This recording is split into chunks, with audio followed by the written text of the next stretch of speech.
Hey guys, this is John with True Shot. I have Kulani with me, and we're going to be talking the difference between a budget knife and a more expensive knife. And we've got three different price points here on the table. So,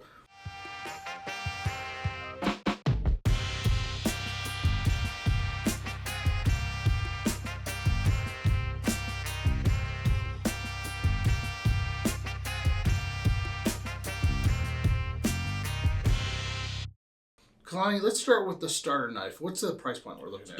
The price point on the starter, you're looking at around $20 to $40. It's in that price range. Happy for everybody. And we actually have the starter as a budget knife because it's a great first knife. So I'm going to cut it down to this table here and kind of show it off. So what do we get with a budget blade that we don't get with the more expensive blade? So let's talk blade steel. What Blade steel, you're probably looking at maybe 8 CR13, 3 CR13, maybe D2. Tool steels you can find in China.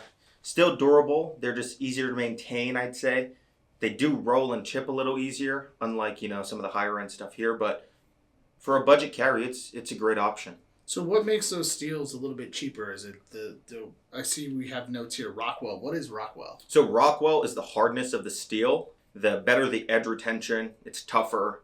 You drop it, it won't chip or nick the blade, won't roll the edge. Now, Rockwell, what is the Rockwell scale? How would you explain it if I don't know what Rockwell means? I would say the Rockwell is on the lower end, let's say 0 to 10. That's something that's pretty soft. On the high end, you're looking 50 plus, and that's something that's pretty up there. It's a decent Rockwell hardness. Now, on these, I see this one in particular has a metal handle and scales.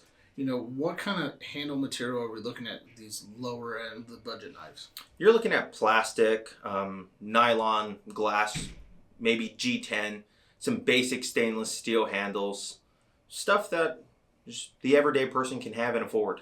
Yeah, and then blade centering. I know that that's a big deal with a lot of guys looking at the more expensive knives, but on these cheaper knives, first off, what is blade centering, and kind of, what would we look for in this price point? So blade centering is literally where your blade sits in between the handles, and as you can see, this knife here does have a pretty decent blade centering for a budget blade. Yeah, and most of the time you'll see it a little bit either to the left or the right of center. What kind of actions are we looking with this? Is it a spring assisted? Are we looking at like a decent action on it? Mm-hmm. Normally, typically, you're looking at basic flippers, spring assist, manual, something that's easy to use that doesn't require much learning or getting used to. And then the liner. Now on this one, it looks pretty thin. Is that normal for a budget line knife? Yes. So that material, it's some sort of stainless, some sort of steel. And when you mess with knives, you can tell the higher quality steels on the interior of the blade. Like this one, it is a tad bit on the fidgety side, a little flimsy on the liner lock, but it's not a big problem. Look on the more expensive blades, you'll see how it's a little bit more beefier. But this one, it looks like it's thin. It's going straight towards the center of it. Will that bring issues later on? Eventually, yes, because this is just a basic little steel liner. I'm sure it'll eventually wear down and will no longer lock the blade. But with that being a budget knife, it's so easy to go out and get another one without breaking the bank. Now, what would we use this for? Is this a everyday carry, kind of like beat around knife thing that you throw in your tackle box and not worry about, or in your hunting kit? I'd say yeah, something you carry every day. Don't really have to worry about. Lose it, you lose it. You always get a new one. Now let's jump up to the middle. So we've got the Blur from Kershaw here. What price points are we looking for that middle tier? So the middle tier here with like the Kershaw Blur, if you guys want to take a look, you're looking at $50 to $100. It is a spring assist. Decent steel here with these knives. You're looking at maybe some Sandvik, D2 20CV. And I see this has got, so this one is Sandvik, as you mentioned. Now it doesn't have the flipper on the back like the budget blade does. And is it still spring assisted, or what do we got here? That you have a thumb stud with a spring assist.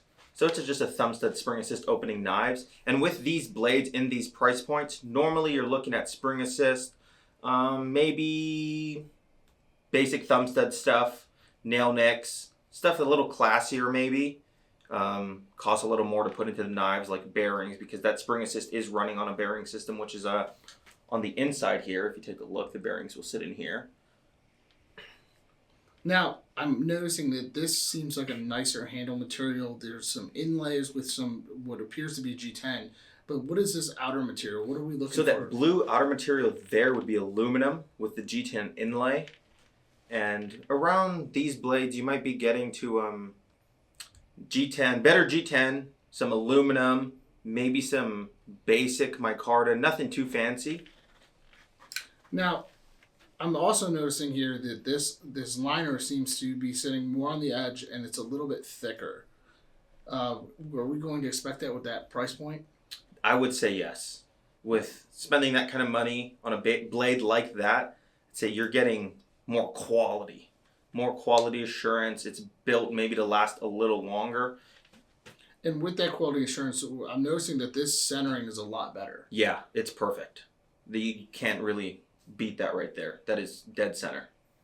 Perfect. Now let's jump up to the little bit higher end knife. Now this one we have a ZT. We're looking at what? A higher end would be 100 and above? Yes, sir. 100 and above. Now, what kind of steel would I expect with paying that extra money? Paying that extra money, you're going to be looking at LMAX, Crewwear, S30, S35 VN, maybe some S90V. These steels are great and have a high Rockwell, hold an incredible edge, easy to sharpen, really durable. Perfect. And what would that mean for me as an end user? Like, can I go out and use this and be rough with it as I am with my cheap knife and still hold up that blade retention? Yes, I'd say yes. You can beat it, chuck it if you want. That thing it's a tank. It's built to last. Oh yeah.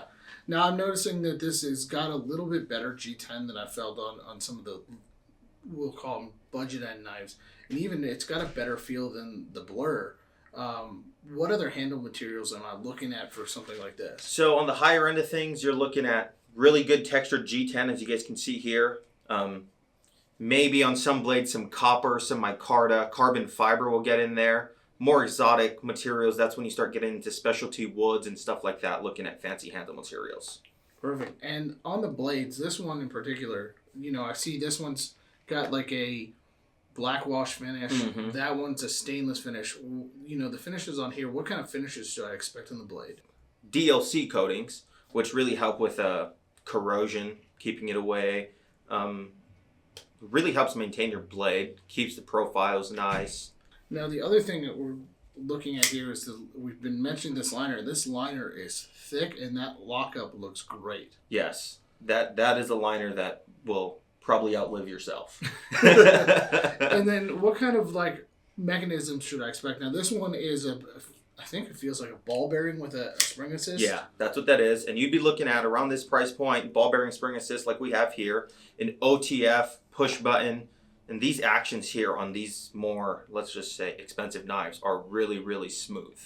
Now, we've kind of gone through everything, kind of talked about, what to expect in this. Why would I want to choose, let's just say, this knife over this one, or even this one over this one?